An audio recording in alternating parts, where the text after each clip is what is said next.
Semua itu mijan cha kan sang fa tu boy pamin thang kisi kau se nanti lah boy para kichwa nang pe kau na se kan dam nak si boy te me thang thang nak thiang sala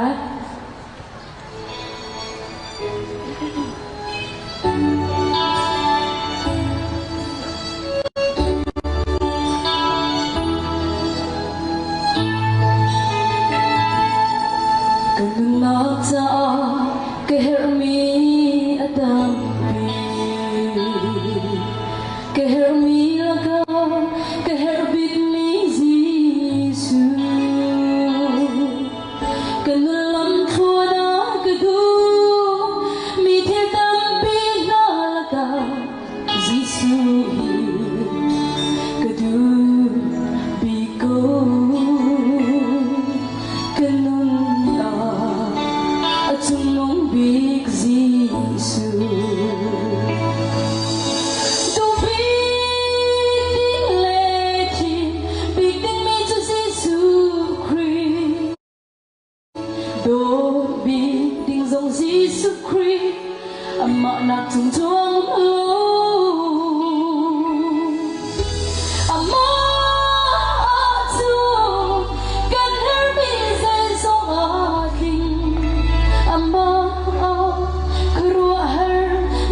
na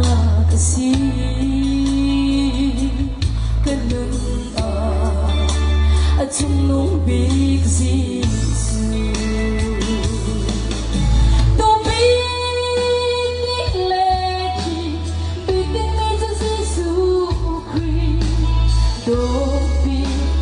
Jesus Christ, ama na trong trong lâu, ama trong ngõ, can hết bị dây dòng ngã tình, ama kru har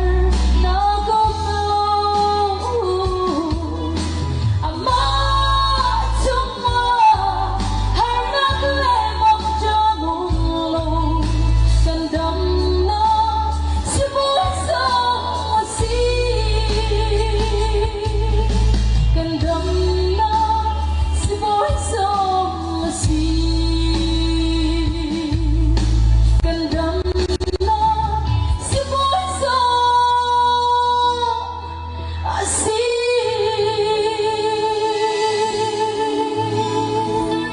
Amen. Buat paling sumpah nak selesai.